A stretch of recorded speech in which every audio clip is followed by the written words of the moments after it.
Apreciados hermanos, explico la palabra del domingo tercero del tiempo de Pascua. La primera lectura es del libro de los Hechos de los Apóstoles, capítulo tercero, versículos 13 a 19. Se trata de una parte del discurso pronunciado por Pedro a la multitud después de la curación de un paralítico. Cierto día Pedro y Juan subían al templo a la hora novena, a las 3 de la tarde, la hora de la oración. En la puerta del templo llamada La Hermosa había un tullido de nacimiento que pedía limosna. Pedro, fijando la mirada en él, le dijo: No tengo plata ni oro, pero lo que tengo te doy. En el nombre de Jesucristo el Nazareno, anda. Y tomándolo de la mano derecha, lo levantó. Al instante sus pies y sus tobillos cobraron fuerza. El que había sido curado lo siguió hasta el pórtico de Salomón, donde había mucha gente reunida. Este milagro extraordinario suscitó la admiración de los presentes y Pedro se dirige al pueblo de la siguiente manera: Hombres de Israel, ¿por qué se maravillan de esto? ¿O por qué nos miran así como si por nuestro propio poder o piedad le hubiéramos hecho andar? Y ahora continúa nuestro pasaje. El Dios de Abraham, de Isaac, de Jacob, el Dios de nuestros padres, ha glorificado a su siervo Jesús, al que entregaron y rechazaron ante Pilato, que había sentenciado ponerlo en libertad. Ustedes rechazaron al santo inocente y pidieron como una gracia la libertad de un homicida, mientras dieron muerte al Señor de la vida. Dios lo ha resucitado de la muerte y nosotros somos testigos de ello. Ahora bien, hermanos, sé que tanto ustedes como sus jefes lo hicieron por ignorancia, solo que Dios ha cumplido así lo anunciado por todos los profetas, que su Mesías iba a padecer. Ahora arrepiéntanse y conviértanse para que todos sus pecados sean perdonados. Pedro comienza su discurso haciendo referencia a los dramáticos acontecimientos que culminaron con la muerte de Jesús. Esta muerte fue el resultado del rechazo de los israelitas no solo a Jesús, sino también al proyecto de salvación de Dios.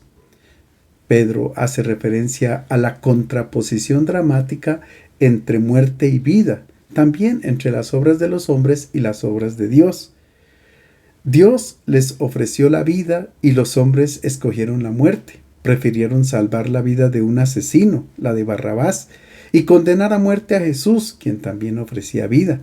Pero Dios pronunció su juicio e intervino resucitándolo de entre los muertos. De esta manera se demostró que Jesús generaba vida, una vida que la muerte no puede vencer. Cuando Pedro pronuncia su discurso, repite continuamente: nosotros somos testigos. Los apóstoles son conscientes de ser testigos de la resurrección porque las obras que hacen demuestran que Cristo está vivo.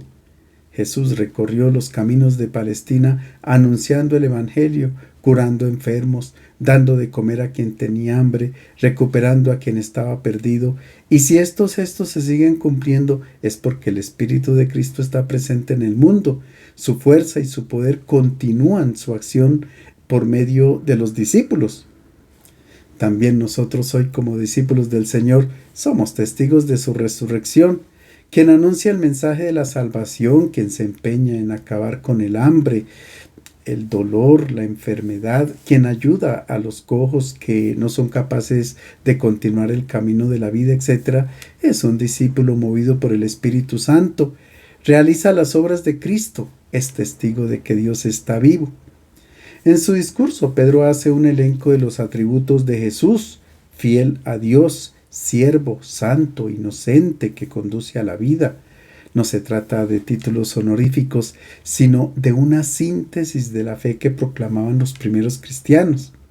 Pedro sabe que tanto el pueblo en general como sus líderes obraron por ignorancia, y la ignorancia es un atenuante ante la falta.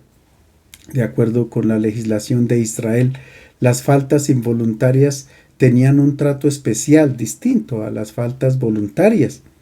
Dios siempre ofrece la posibilidad de corregir las equivocaciones y de escoger el camino que conduce a la vida. Pedro comunica un mensaje de esperanza. El amor de Dios prevalece siempre y saca provecho incluso de los errores de los seres humanos. Su proyecto de salvación nunca será anulado por la ignorancia o la arrogancia humana. Es por esto por lo que Pedro dirige una invitación a la conversión. Los errores, los pecados no tienen la última palabra. Al final está siempre el perdón y la posibilidad de que la persona se recupere.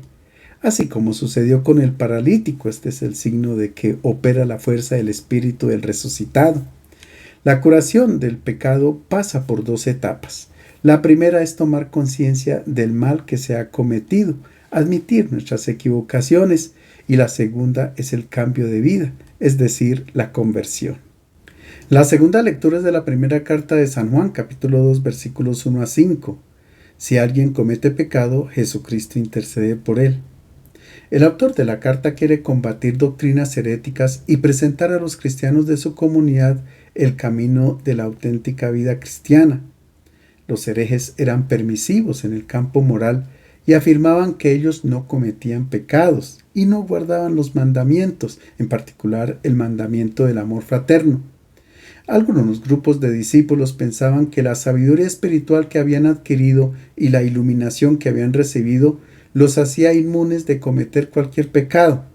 Desde el comienzo de su carta, el autor denuncia estas pretensiones y afirma: si decimos que no tenemos pecado, nos engañamos a nosotros mismos y la verdad no está en nosotros.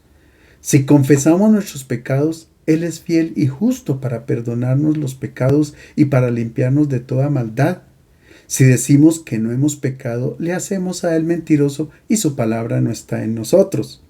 Y continúa nuestro pasaje: hijos míos, les escribo esto para que no pequen, pero si alguien peca, tenemos un abogado ante el Padre, Jesucristo el justo. Él se ofreció en sacrificio para que nuestros pecados sean perdonados, y no solo los nuestros, sino los de todo el mundo. La señal de que lo conocemos es que cumplimos sus mandamientos. Quien dice que lo conoce y no cumple sus mandamientos miente y no es sincero. Pero quien cumple su palabra, ese ama perfectamente a Dios. En eso conocemos que estamos con Él. Nuestro pasaje inicia con una crítica velada a los herejes que decían no cometer pecados, y también con una indicación para los cristianos acerca de lo que Dios espera de ellos: renunciar al pecado. Sin embargo, el pecado es una realidad presente en el ser humano, por tanto, hay que identificarlo y reconocerlo. Un cristiano es consciente de su propia fragilidad, reconoce que no obstante haya sido perdonado, continúa siendo débil y puede pecar nuevamente. Pero no tiene miedo ni se desespera, porque para él hay una buena noticia. Si comete pecado, tiene junto al Padre un abogado, un defensor que es Jesucristo el justo. Él vino al mundo para eliminar el pecado y ofrecer la salvación para toda la humanidad. Ahora el autor se dirige a quien afirma que ha conocido a Dios, pero en su vida no practica sus mandamientos. San Juan dice que la fe no puede estar desligada de la vida. Solo quien observa la palabra tiene en sí mismo el amor de Dios. Quien se limita solamente a confesar de palabra su adhesión a Cristo y no lleva una vida de acuerdo con el Evangelio es un mentiroso y se ubica fuera del proyecto de salvación. Esto no significa que irá hacia la perdición eterna, sino que arruina su vida. Es como si la arrojara a la basura. Es por esto por lo que el autor hace una invitación fuerte a tomar conciencia de que quien se aleja del Señor y de sus caminos se aparta totalmente de la fuente del amor, de la alegría y de la vida. El Evangelio es de San Lucas, capítulo 24, versículos 35 a 48. El regreso de los discípulos de Emaús a su comunidad en Jerusalén. El episodio ocurrió poco tiempo después de la resurrección de Jesús, es decir, el mismo día de la Pascua. La jornada comenzó con la visita de las mujeres al sepulcro y con el anuncio de la resurrección que ellas recibieron. Los evangelistas narran este hecho de una manera similar. Marcos dice que las mujeres encontraron el sepulcro vacío y un joven vestido de blanco que les habló para comunicarles que Jesús, el Nazareno, el crucificado, había resucitado. San Mateo cuenta que María Magdalena y la otra María, después de un terremoto, vieron a un ángel de aspecto como de un relámpago y su vestidura blanca como la nieve, que descendiendo del cielo les removió la piedra y se sentó sobre ella y les habló. Jesús, el que fue crucificado, ha resucitado. San Lucas dice que las mujeres encontraron la tumba vacía y de pronto dos varones con vestiduras resplandecientes se ubicaron junto a ellas y les dijeron: ¿por qué buscan entre los muertos al que vive? No está aquí, sino que ha resucitado. Los evangelistas utilizan unas imágenes bellas para identificar un hecho que se sale de lo perceptible por los sentidos humanos. Las vestiduras blancas demuestran que la revelación que recibieron las mujeres procede del cielo, del mundo de Dios, por tanto es veraz. El Señor ha resucitado entre los muertos. Y las mujeres corren inmediatamente a comunicar a los discípulos el mensaje que han recibido. Sin embargo, ellos no les creen. Pedro sale corriendo hacia la tumba, la encuentra vacía y regresa a casa lleno de estupor. Lucas relata el encuentro del resucitado con los dos discípulos de Emaús que regresan a Jerusalén para compartir con sus hermanos la extraordinaria experiencia que han vivido. La presencia de dos varones en la tumba y luego de dos discípulos de Emaús indican el número mínimo para verificar un hecho y para que un testimonio sea creíble. En la última sección de su evangelio, San Lucas, por medio de imágenes, quiere comunicar a los cristianos de todas las épocas que Cristo sigue vivo y presente, está acompañando a su iglesia. Pero también el evangelista quiere mostrar cómo sus discípulos, cuando se reúnen en comunidad, lo descubren progresivamente vivo y resucitado. Más allá de los detalles materiales, el evangelista ofrece una catequesis para la comunidad cristiana sobre cómo puede vivir su experiencia de encuentro con Jesús vivo y resucitado. Escuchemos la primera parte de nuestro pasaje. En aquel tiempo contaban los discípulos lo que les había sucedido en el camino y cómo lo habían reconocido al partir el pan. Estaban hablando de esto cuando se presentó Jesús en medio de ellos y les dijo: la paz esté con ustedes. Espantados y temblando de miedo, pensaban que era un fantasma, pero él les dijo: ¿por qué se asustan tanto? ¿Por qué tantas dudas? Miren mis manos y mis pies, soy yo mismo. Tóquenme y vean. Un fantasma no tiene carne y hueso como ven que yo tengo. Dicho esto, les mostró las manos y los pies. Era ya de noche cuando los discípulos se encontraban reunidos discutiendo sobre las manifestaciones del Señor resucitado, cuando de repente llegan fatigados los dos discípulos de Emaús, quienes cuentan lo sucedido en el camino y cómo ellos habían llegado a reconocer al Señor al partir el pan. La comunidad reunida estaba llena de gozo por la revelación del Señor que las mujeres y algunos de ellos han tenido. Es en ese momento cuando Jesús está en medio de ellos. El texto no dice que Él aparece y desaparece, no, sino que se utiliza el verbo griego histemi para indicar que Él está en medio de ellos. Así es, porque el resucitado nunca se ha ido de la comunidad, siempre ha estado presente, pero el problema es que los ojos de los discípulos eran incapaces de verlo. Pero ahora sí, los ojos se abren, se iluminan con la luz de la Pascua y se dan cuenta de que Jesús siempre ha estado presente. Ahora ellos toman conciencia de que Él está vivo y está en medio de ellos. Nosotros también vemos al resucitado en la comunidad cuando estamos reunidos en el día del Señor para escuchar la palabra y para la fracción del pan eucarístico. De hecho, la celebración comienza con las palabras del sacerdote, que son las mismas que utilizó Jesús cuando los discípulos estaban reunidos. La paz esté con ustedes. Cuando nos alejamos de todos nuestros afanes diarios y dedicamos un tiempo para estar con la comunidad, para compartir con ella la palabra y para comer el pan eucarístico, nos damos cuenta de que el resucitado está con nosotros. Lo podemos ver y palpar con los ojos de la fe.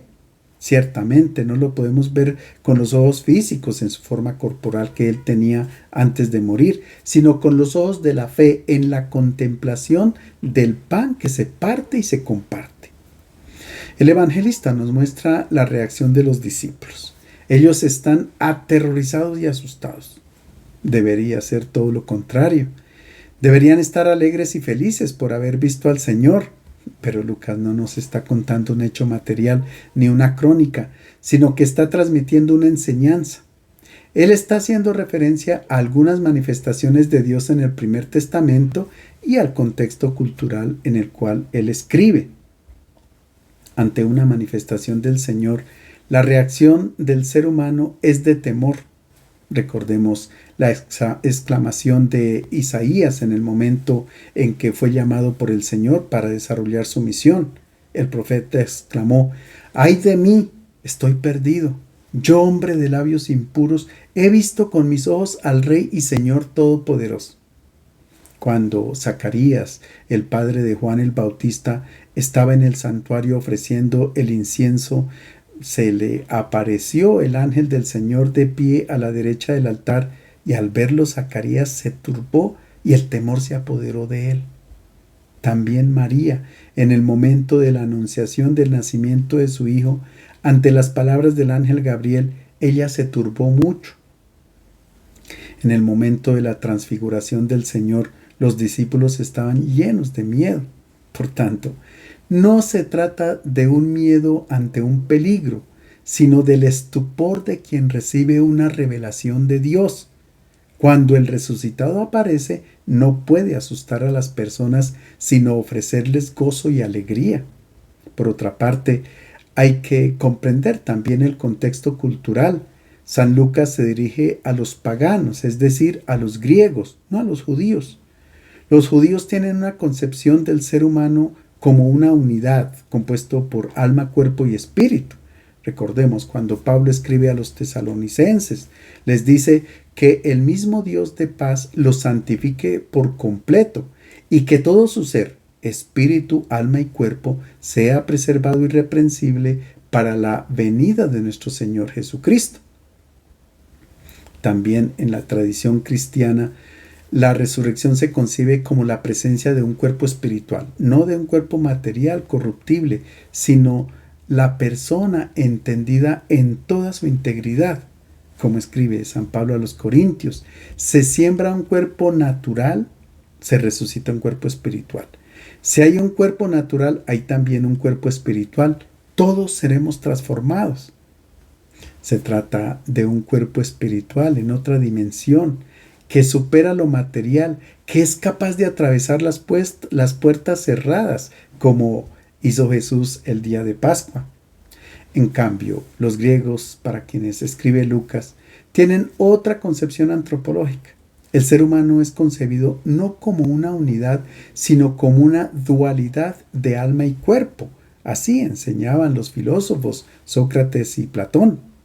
El cuerpo era considerado como la cárcel del alma. Por tanto, el alma tiene que liberarse de esta prisión, y esto sucede en el momento de la muerte. La muerte era considerada como una liberación para el alma, que era el único elemento que gozaba de inmortalidad. Para los griegos no había una resurrección completa de la persona, sino únicamente el alma sobrevivía a la muerte.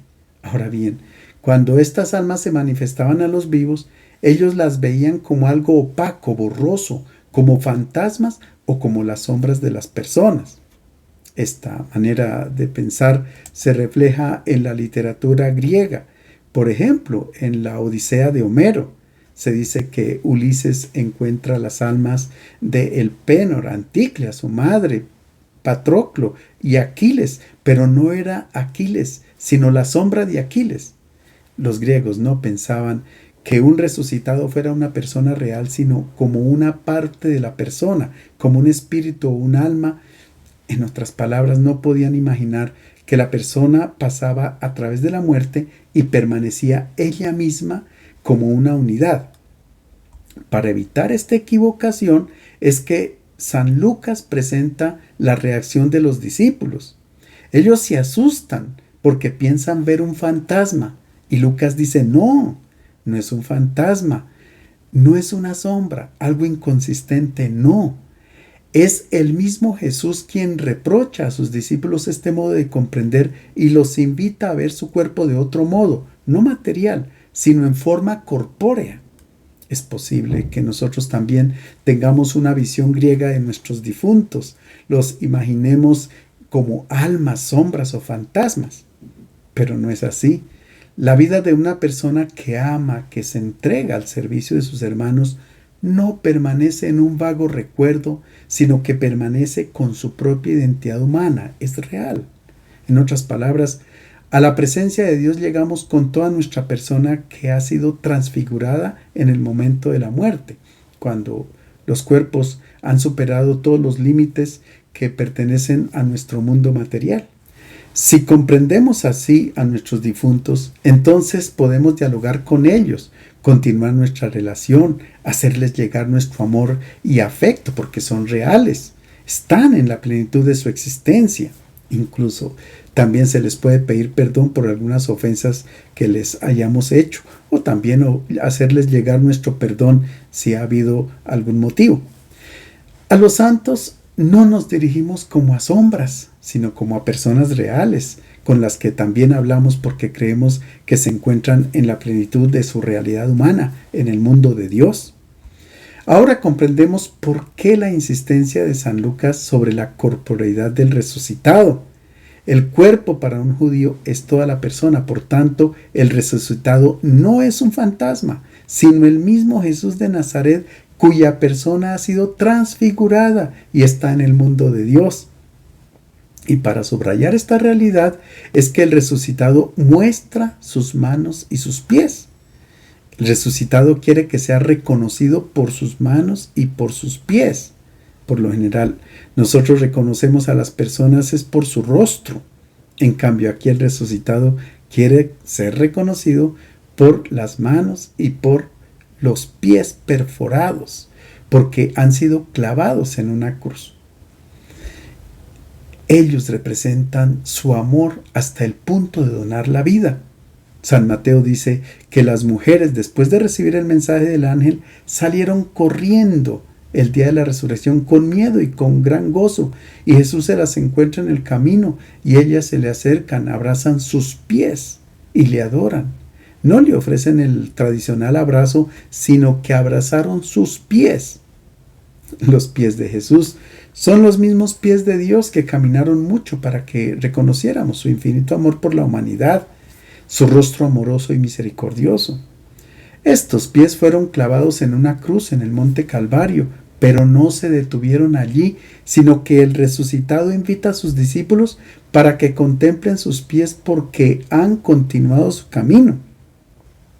Si nosotros no vemos a dónde llegan los pies de quien dona su vida por amor, que llegan a una realidad no material, al mundo de Dios, nos faltaría la plenitud del sentido de nuestra vida, a pesar de que tengamos objetivos nobles como la justicia, la paz, la ayuda a los pobres, etc.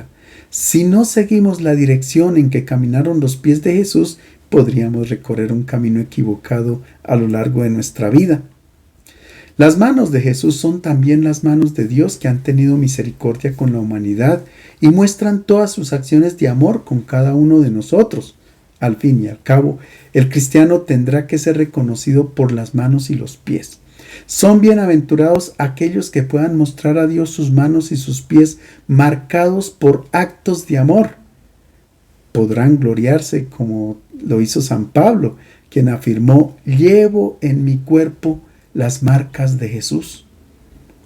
Escuchemos cómo continúa nuestro pasaje. Era tal el gozo y el asombro que los discípulos no acababan de creer. Entonces les dijo: ¿tienen aquí algo de comer? Le ofrecieron un trozo de pescado asado. Lo tomó y lo comió en su presencia. Lucas emplea un lenguaje muy concreto. Es un realismo que, si lo tomamos al pie de la letra, nos deja desconcertados. Un resucitado no come, no digiere el alimento. El evangelista quería comunicar a los miembros de su comunidad de cultura griega que Jesús no era un fantasma.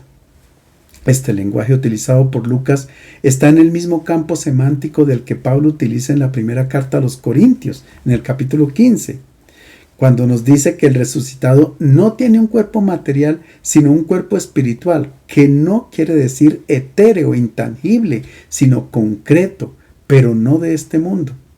El apóstol llama estúpido o necio a quien piensa que lo material entra en el mundo de Dios. Dice, se siembra un cuerpo corruptible, se resucita un cuerpo incorruptible. Se siembra en deshonra, se resucita en gloria. Se siembra en debilidad, se resucita en poder. Se siembra un cuerpo natural, se resucita un cuerpo espiritual. Si hay un cuerpo natural, hay también un cuerpo espiritual. Lucas utiliza un lenguaje muy real con imágenes materiales, sin metáforas, para transmitir verdades inefables. Y este mismo lenguaje lo retoma en el libro de los Hechos de los Apóstoles, cuando pone en boca de Pedro las siguientes palabras. Dios resucitó a Jesús al tercer día e hizo que se manifestara no a todo el pueblo, sino a los testigos que fueron escogidos de antemano por Dios, es decir, a nosotros que comimos y bebimos con Él después que resucitó de los muertos. Ahora bien, la revelación de que el destino de una vida donada por amor no es el sepulcro, sino el mundo de Dios, ha sido preparada por la Escritura. Y no se puede ver a dónde llegó Jesús si no se abre el corazón al mensaje de la Escritura. Escuchemos. Después les dijo, esto es lo que les decía cuando todavía estaba con ustedes, que tenía que cumplirse en mí todo lo escrito en la ley de Moisés, en los profetas y en los salmos. Entonces les abrió la inteligencia para que comprendieran la Escritura y añadió, así está escrito, que el Mesías tenía que padecer y resucitar de entre los muertos al tercer día, que en su nombre se predicaría penitencia y perdón de pecados a todas las naciones, empezando por Jerusalén. Ustedes son testigos de todo esto. En nuestro pasaje Jesús da una lección a los discípulos sobre la Escritura, como ya lo había hecho con los 2 discípulos de Emaús. Él había abierto sus corazones a la comprensión de la Escritura y los 2 discípulos reflexionaban diciendo, ¿no ardía nuestro corazón dentro de nosotros mientras nos hablaba en el camino cuando nos abría las Escrituras? Se insiste bastante en la comprensión del Primer Testamento para que ilumine la mente de los discípulos. Es que ellos ahora se han encontrado con un Mesías con los pies y las manos perforadas por los clavos y esta identidad del Mesías contrastaba con la que ellos esperaban. Deseaban un Mesías político que utilizara sus manos para manejar las armas, para hacer violencia, y los pies para que anduviera por todos los caminos del mundo, conquistando e imponiendo el dominio del pueblo elegido sobre todos los demás pueblos de la tierra. Y así se imaginaban la construcción de un mundo nuevo. Pero la identidad del resucitado es otra. Contrasta con todas las expectativas y las esperanzas de los discípulos. Es por esto por lo que el resucitado les dice que cuando se lee la Escritura se comprende el verdadero designio de Dios sobre el Mesías. Dios no quería un Mesías que cambiara el mundo con el poder y el dominio, sino con el amor. Este era el proyecto de Dios, que aunque a los ojos del mundo pareciera un fracaso, para Dios era el designio de su amor, incluso aceptando el mayor crimen cometido por los seres humanos. Pero cuando los discípulos han visto que el Mesías tenía que padecer y resucitar de entre los muertos al tercer día, han comprendido que todo el designio de Dios contenido en las Escrituras se ha realizado plenamente. Con las manos y los pies perforados de Jesús se ha iniciado la construcción de un mundo nuevo, movido por las lógicas del amor. Cuando los discípulos contemplan en la Escritura el designio de amor de parte de Dios realizado en Jesús, se convierten en testigos, en los heraldos de este mundo nuevo. Ellos comprenden que en vez del dominio está el servicio que lleva incluso al don de la vida por amor. Les deseo felices Pascuas y un feliz domingo.